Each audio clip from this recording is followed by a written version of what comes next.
This section is on polygons. Now, a polygon is a generic name for a closed shape with 3 or more sides. Questions 1 through 6 are asking us to classify the following polygons.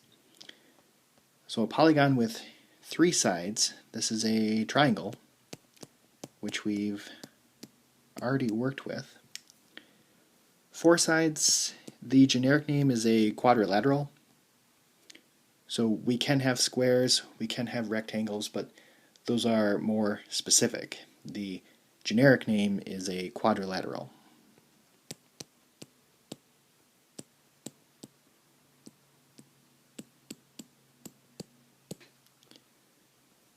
Five sides, this is a pentagon.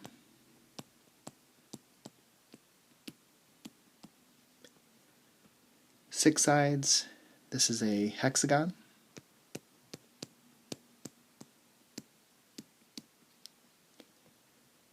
Seven sides is a heptagon.